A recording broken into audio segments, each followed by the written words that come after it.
सबसे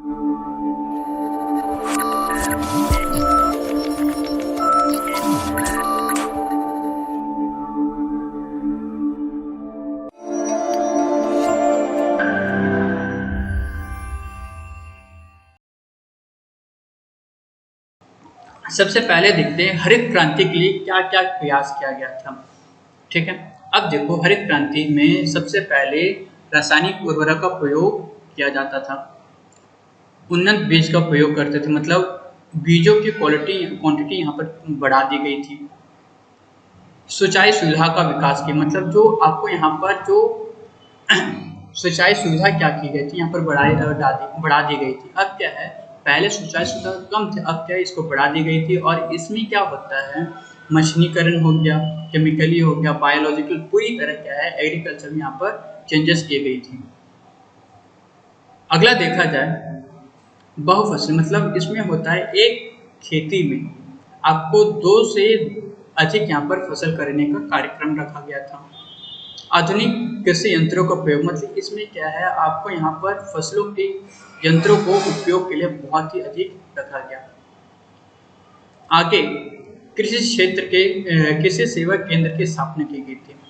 अगर देखा जाए हर क्षेत्रों में क्या किया गया था, यहाँ पर हर वार्ड, हर यहाँ पर विभाग, संभाग में क्या किया गया था, किसी क्षेत्र के लिए यहाँ पर स्थापना की गई थी।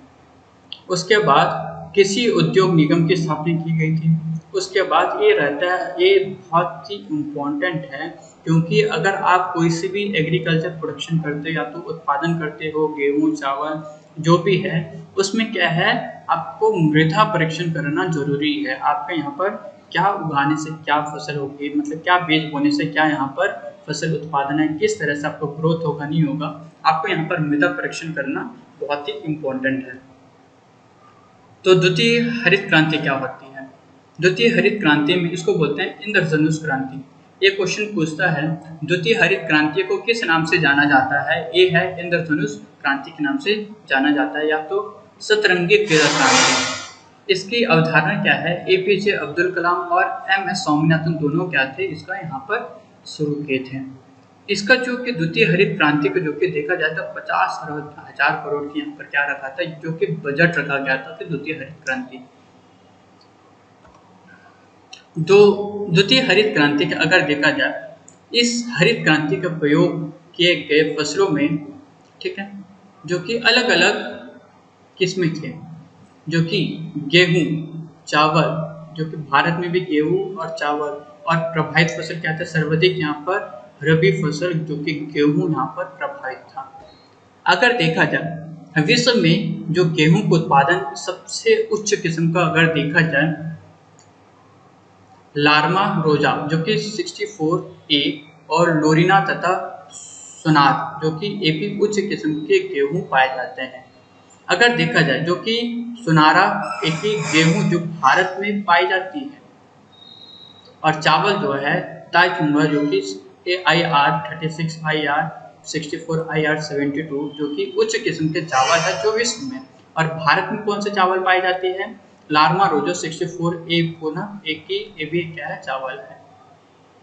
अब इसमें क्या होते हैं, प्रभावित जो फसल है सबसे ज्यादा गेहूं प्रभावित होती है, जो कि आप हरित क्रांति में क्या है प्रभावित हुआ था इस तरह का गेहूं था, धान था, मक्का था, ज्वार था, बाजरा था। ये क्या है सेकेंड रेवोल्यूशन, मतलब सेकेंड ग्रीन रेवोल्यूशन में ये क्या है पूरी तरह प्रभावित हुआ था।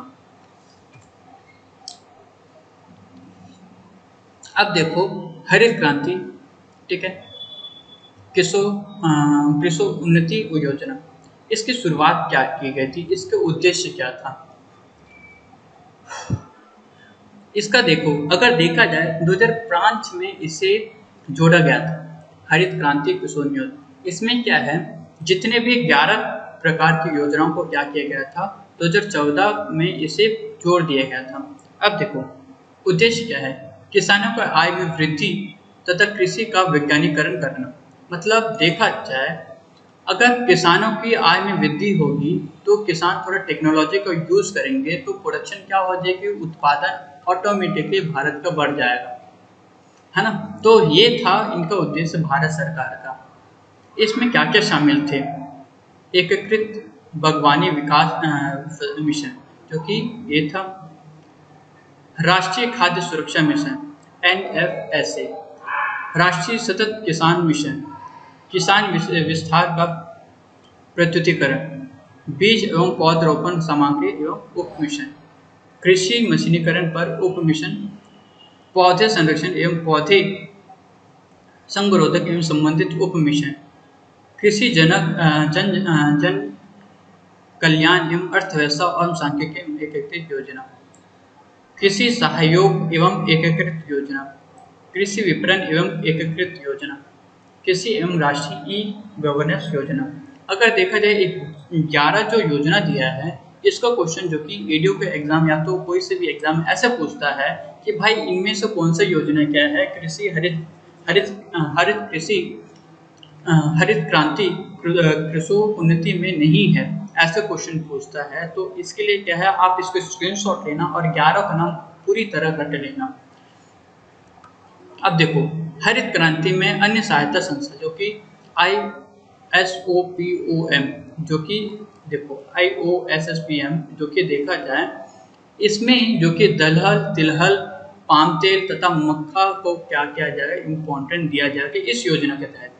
इसमें जो कि देखा जाए तो NAFED national agriculture cooperation marketing federation of India limited, जो कि 1958 में बना था, इसकी सहायता थी।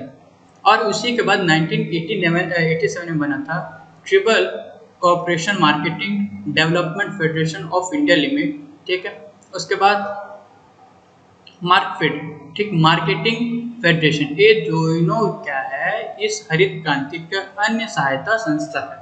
ये जितने भी है ना, ये क्या है, ये तीनों क्या है, संस्था है जो कि हरित क्रांति के सपोर्ट में करने पे आई थी। कब? 1958 में और 87 में। अब हरित क्रांति की उपलब्धि क्या थी? अगर देखा जाए 1965 से 68 की तुलना में यहाँ 21वीं सदी में प्रारंभ की गई थी, जो कि खाद्यान्न में 175% की यहाँ पर वृद्धि हो गई। आपको बताया था जो उत्पादन 1968 में अकाल के कारण 1.2% था, वो आने वाले 1988 ठीक है 2.2% क्या हो गए थे, ऑटोमेटिकली यहाँ पर क्या हुआ था, डबल हो गया था। मतलब 175% क्या हो गया था, यहाँ पर पूरी तरह इंक्रीज हो गया था। इसमें क्या होता है, गेहूं में इसका प्रभाव सर्वाधिक पड़ा, क्योंकि ग्रीन रेवोल्यूशन में गेहूं का उत्पादन इतना बढ़ गया। गेहूं का उत्पादन कहाँ कहाँ बढ़ा, जैसे कि वेस्ट यूपी, ठीक है, और आपको यहाँ पर पश्चिम बंगाल, वेस्ट बंगाल, आपको यहाँ पर राजस्थान,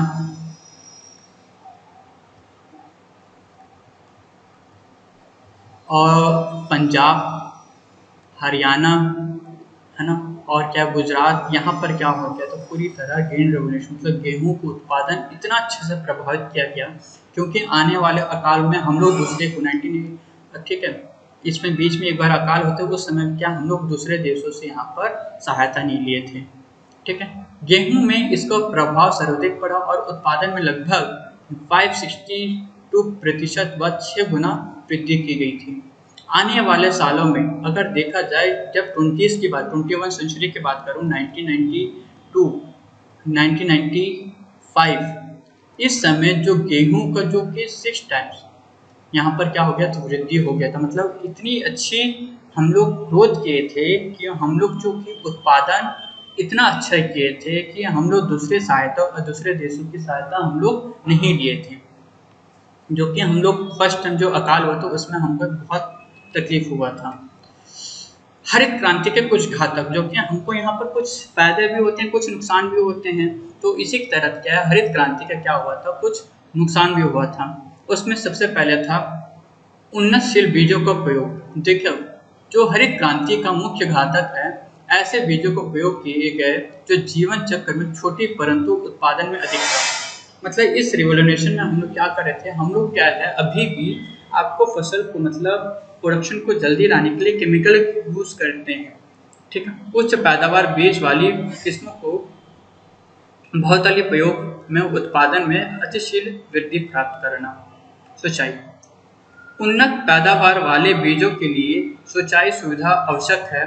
भारत के उत्तर पश्चिम राज्य पंजाब, हरियाणा, वेस्ट पश्चिमी यूपी में उन्नतशील सिंचाई तंत्र जिसमें नहर, नलकूपों आदि का पर्याप्त उपलब्धि थी। ठीक है। उस तरफ क्या था, भारत में इन राज्यों में क्या है, जैसे कि आपको देखा जाए उत्तर पश्चिमी राज्य जैसे कि पंजाब और हरियाणा में क्या है, आपको यहाँ पर पूरी तरह नदियाँ हैं, जैसे सतलज है, चिनाब है, रावी है, बहुत सारी नदी वहाँ पर होने के कारण पंजाब हरियाणा में कभी भी आपको कृषि के लिए उत्पादन वहाँ पर प्रोडक्शन ज़्यादा होने के कारण यही था, क्योंकि पंजाब हरियाणा में हर बार क्या था, कृषि की मात्रा अधिक था। उसके बाद पश्चिमी यूपी, इसमें क्या है, पश्चिमी यूपी में आपको गंगा, बहुत सारी नदियाँ क्या है, यहाँ पर गंगा है, बहुत सारी नदी वहाँ पर क्या है, पश्चिमी यूपी में था। इसके कारण पश्चिमी यूपी वालों को भी कोई वो नहीं था, उन लोग भी क्या करे थे, पूरी तरह कृषि करे थे, क्योंकि कोई भी किसान तभी खेती कर पाएगा जब उसके पास या तो नहर या नलकूप या आदि करने के लिए यहाँ पर मतलब जितने भी सिंचाई करेंगे पानी की आवश्यकता होती है। अगर इसका तीसरा घातक ये था उर्वरक। हरित क्रांति के चयनित पौधे के लिए रासायनिक उर्वरक तीव्र अनुकूल दशा निर्मित थी। परंपरागत फसलों की तुलना में उन्नतशील बीजों जैसे कि 4 से 10 गुना अधिक रासायनिक उर्वरक का प्रयोग करना पड़ता। कृषि विशेषज्ञों के अनुसार भारत के लिए नाइट्रोजन, फास्फोरस और पोटेशियम मानक ज़्यादा होती थी। जबकि इस क्वेश्चन पूछता है भारत में किसी के लिए उन्नति के लिए क्या क्या चाहिए, तो नाइट्रोजन जो रेशियो है, फास्फोरस, पोटेशियम, जो कि इसका देखा जाए तो इसका रेशियो 4:2:1 होना चाहिए, जो कि खेती के हिसाब से। अब इसे बढ़ा दिया गया, जो कि 2011 में यहाँ बढ़ाकर 6.4, 2.27 और 1 रेशियो के अनुपात में इसे बढ़ाया गया। फोर्थ था यहाँ पर कीटनाशक रसायन। उन्नतशील उत्पादन वाले पौधे में रोग प्रतिरोधक क्षमता तुलनात्मक रूप से कम होती है, अतएव इनके संरक्षण के लिए कीटनाशक प्रयोग बढ़ा। भारत में कीटनाशक दवाओं का औसत प्रयोग 450 ग्राम प्रति एकड़ में बढ़ाकर 1200, मतलब देखो अभी जो कि कीटनाशक जैसे कि कीटनाशकों की दवाओं का अभी यहाँ पर उपयोग किया गया था। पहले कीटनाशक बहुत ही कम उपयोग किया जाता था, अभी इसका कितना कर दिया गया था, 1200 प्रति एकड़ यहाँ पर किया गया। पांचवा है आधुनिक तकनीकी वाले उपकरणों का प्रयोग, जैसे कि ट्रैक्टर, थ्रेशर्स, डीजल, विद्युत चलित पंप सेट, डीलर आदि के प्रयोग में श्रम ऊर्जा में कमी आए और हरित क्रांति को बढ़ावा देना। मतलब जो मजदूर अगर आप खेती करते हो उसमें ज़्यादा मजदूर लगाना पड़ता था, और क्या टाइम भी क्या था, ज़्यादा टाइम समय लगता था। ठीक है, टाइम क्या था, ज़्यादा हो जाता था, और यहाँ पर जो उत्पादन भी, यहाँ पर जो प्रोडक्शन कॉस्ट भी क्या हो जाता है, वैल्यू बढ़ जाती थी। लेकिन जब आपको यहाँ पर आधुनिक तकनीकों का उपयोग करते थे, जैसे इसमें टाइम क्या होता था, कम होता था, और जो प्रोडक्शन वैल्यू क्या था, ये बढ़ जाता। मतलब प्रोडक्शन वैल्यू दोनों कम थी, लेकिन यहाँ पर जो टाइम था वो इम्पोर्टेंट था। अगर आप कोई भी काम करवाते हो मशीन से, इसलिए करवाते हैं क्योंकि जितने भी वर्कर लोग को टाइम मनी स्पेंड करते हो, है ना, जितने भी यहाँ पर जो किसान भाई बहनों को यहाँ पर आप रोजी देते हो, उतने में क्या है, आप इनका ट्रैक्टर जो भी है इनका कॉस्ट है, तो आप इनसे ज़्यादा आपको इनका कॉस्ट कम पड़ती है, जिसके कारण क्या है, टाइम कम और प्रोडक्शन भी वैल्यू बढ़ जाती है।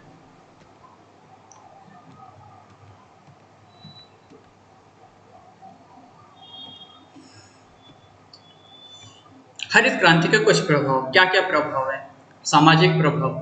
ठीक है, हरित क्रांति का कुछ प्रभाव को इसको बोलते हैं, अगर आज इसमें उर्वरक ना डाले तो कोई उत्पादन नहीं होगा। ठीक है, डॉक्टर एस एन जॉर्ज ने बोला है कि आज अगर उसमें उर्वरक ना डाले तो कोई उत्पादन ही नहीं होगा। इसको क्या बोला, क्वेश्चन पूछता है। पहला क्या है, सामाजिक प्रभाव। हरित क्रांति के कारण ग्रामीण कृषि समाज कृतिशील एवं बाजार उन्मुख हुआ। भारतीय कृषि में जीवनोपार्जन से बढ़कर ग्रामीण समाज के आय का मुख्य स्रोत बन गया। किसान की आय में वृद्धि उनके सामाजिक प्रशिक्षण एवं शैक्षणिक स्तर पर अभिवृद्धि होगी। प्रमाण कृषि व्यवस्था के स्वकेंद्रण के साथ आत्मनिर्भर अर्थव्यवस्था में परिवर्तन हुआ। बड़े व छोटे किसानों के मध्य आर्थिक असमानताएं के कहीं भी वृद्धि से आपसी संघर्ष बढ़ा। महिलाओं का जीवन शैली व्यवस्थित प्रभाव पड़ा। मतलब सामाजिक जीवन ये बोलता है कि हरित क्रांति के कारण जो कृषक समाज की गतिविधियों में बाजार में मतलब जो कि इनकी जो बाजार में वैल्यूएशन बढ़ गई। ठीक है, भारतीय किसान में जीवनोपार्जन को बढ़ाकर ग्रामीण समाज की आय, जैसे ये इम्पोर्टेंट है, ग्रामीण समाज में जो कि आय का मुख्य रूप था। किसानों को आय में क्या हुआ था, बढ़ गया था। उनके कारण उनको यहाँ पर ट्रेनिंग दी जाती है, ट्रैक्टर कैसे चलाते हैं, कैसे कैसे यहाँ पर ये भी संस्था यहाँ पर भारत में बनाई गई थी। प्रमाण कृषि व्यवस्था के यहाँ पर एक स्व केंद्रित एवं आत्मनिर्भर भारत के यहाँ पर परिवर्तन हो गया। बड़े व छोटे किसानों के मध्य आर्थिक असमानता की कई वृद्धि में आपसी संघर्ष हुई थी और इससे क्या सबसे ज्यादा इम्प्रूव हुआ, महिलाओं का जीवन में प्रभाव पड़ा। जिस तरह देखा जाए आर्थिक प्रभाव, भारत क्रांति के परिणाम स्वरूप नवीन मशीन जैसे ट्रैक्टर, हार्वेस्टर, ट्यूबवेल, पंप, कृषि का स्तर बढ़ा एवं क्रम से अधिक उत्पादन संभव हुआ। आप इनका उपयोग करके आपको कम मेहनत में क्या कर रहे थे, उत्पादन में यहाँ पर इंक्रीज हो गए। देश में खाद्यान्न उत्पादन व खाद्यान्न गहनता में अपेक्षा तीव्रता में वृद्धि होगी। कृषि प्रयोग होने वाले मशीनों के अलावा कीटनाशकों, रासायनिक उर्वरक की मांग में तीव्र वृद्धि के कारण साथ साथ इनमें संबंधित उत्पादों का विकास हुआ। इसमें क्या होता है, जो कृषि प्रयोग में होने वाली मशीनों को अलावा, मतलब अगर आप मशीन को यूज करते हो, मशीन के साथ साथ आपको यहाँ पर कीटनाशकों, रासायनिक उर्वरकों की मांग में तीव्र वृद्धि हुई। इसमें क्या होता है, अगर आप कीटनाशकों और रासायनिकों को उर्वरक का उपयोग करते हो तो आपको क्या होता है, खेती जो है प्रोडक्शन वैल्यू इनकी बढ़ जाती थी, किसकी, किसानों की। ठीक है, कृषि विकास के लिए आवश्यक संरचनाएं, परिवहन सुविधाएं, भंडारण केंद्र, अनाज मंडी का विकास किए गए थे और सरकार की तरफ से यहाँ पर पूरी तरह क्या किया गया था, ये सब कुछ क्या है, फ्री में यहाँ पर यूज की जाती थी।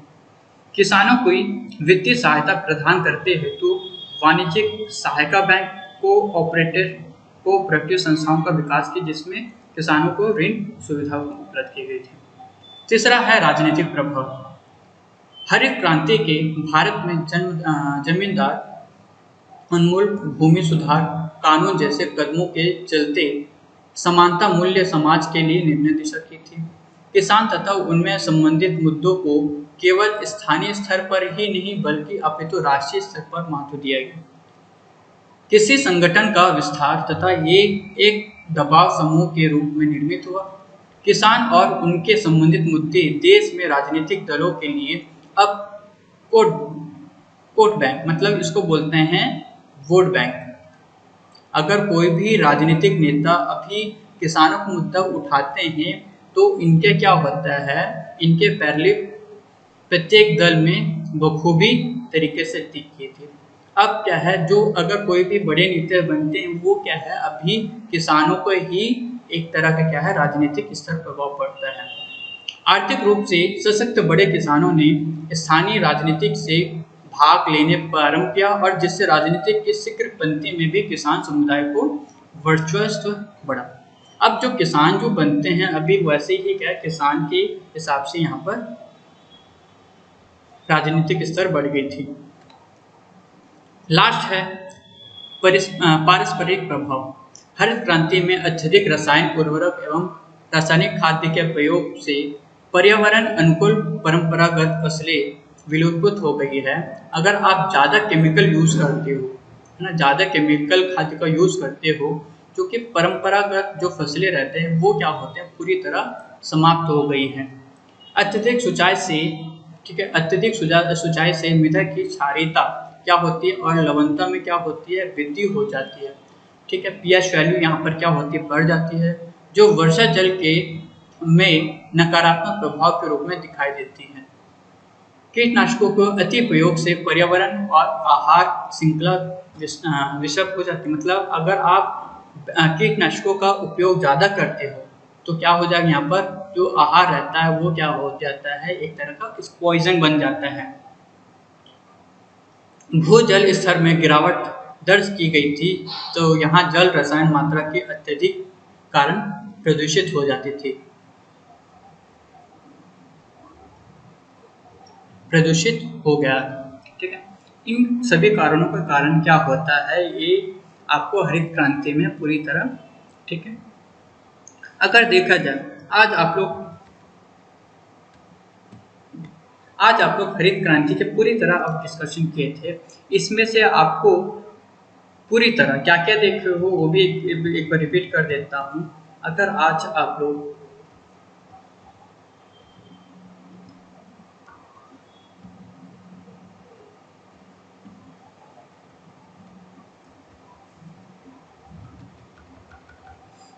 ठीक है, हरित क्रांति के संस्थाओं के बारे में देखे, हरित क्रांति के प्रयास से हमें यहाँ पर क्या क्या यूजेस किए थे उसके बारे में देखे थे। उसके बाद हरित क्रांति में प्रयोग किए गए फसलों के बारे में बात किए थे। उसके बाद हरित क्रांति में कौन कौन सी योजनाएं आती है, ये सब कुछ योजनाओं को क्या करना आप ये सब योजनाओं को क्या करना, आप स्क्रीनशॉट लेना, आप इसको रट लेना। आगे देखा जाए तो हरित क्रांति की सहायता की जो हरित क्रांति के जो कि उपलब्धियां, हरित क्रांति के जो हमको यहाँ पर घातक क्या क्या होती है, यहाँ पर देखा जाए हरित क्रांति का प्रभाव, देखो प्रभाव कोई है यहाँ पर चार। ठीक है, कोई भी प्रभाव, राजनीतिक प्रभाव, आर्थिक प्रभाव, सामाजिक प्रभाव और पारस्परिक प्रभाव, चार प्रकार के प्रभाव को हम लोग देखे थे। अब क्या है, नोट, प्रभाव को कम करने के लिए जैविक कृषि को यूज किया गया। जो पहले क्या था, रासायनिक केमिकल को यूज किया जाता था, अब उसके तरह अभी जैविक कृषि के ऊपर यहाँ पर करने की शेर ज़्यादा दे रही थी। मतलब केमिकल को कम कीजिए और यहाँ पर जैविक खेती, ऑर्गेनिक एग्रीकल्चर होना चाहिए करके अभी रखा गया। पारस्परिक के नकारात्मक प्रभाव को कम करने के लिए पुनः जैविक कृषि को बढ़ावा दिया जा सकता है। हरित क्रांति को थकान को मिटाने के लिए जब उर्वरक राइजोबियम, नीलहरित, शैवाल, एजिटोबैक्टीरिया का प्रयोग बढ़ावा देना चाहिए। रासायनिक कीट नियंत्रण, रसायनों को उत्पादन में परजीवी, मतलब जो केमिकल का जो यूज किया जाता है उसे अभी कम करके ऑर्गेनिक खेती के ऊपर यहाँ पर महत्व दिया जा रहा है। 2016 में सिक्किम इस दिशा में एक मील का पत्थर साबित हुआ और सर्वप्रथम राज्य घोषित किया गया। क्या चीज का, ऑर्गेनिक खेती के लिए। हाल में ही लक्षद्वीप भारत का पहला जैविक केंद्र शासित प्रदेश बना। मतलब ऑर्गेनिक खेती की यहाँ पर लक्षद्वीप क्या है, यहाँ पर पहला बना है। छत्तीसगढ़ महत्वाकांक्षी नरवा गरवा और बुरवा बड़ी योजना के तहत छत्तीसगढ़ जैविक राज्य बनने हेतु सहयोग कर रही है। ठीक है, तो इतना है पूरा हरित क्रांति। इसका पीडीएफ आपको टेलीग्राम में दे दूंगा, टेलीग्राम में जुड़िए और आपको यहाँ पर पूरी तरह नोट्स प्रोवाइड कर दिया जाएगा। तो जाने से पहले चैनल को सब्सक्राइब करना और बेल आइकन को प्रेस करना मत भूलिए। आज के लिए इतने ही। Thank you. जय हिंद, जय छत्तीसगढ़।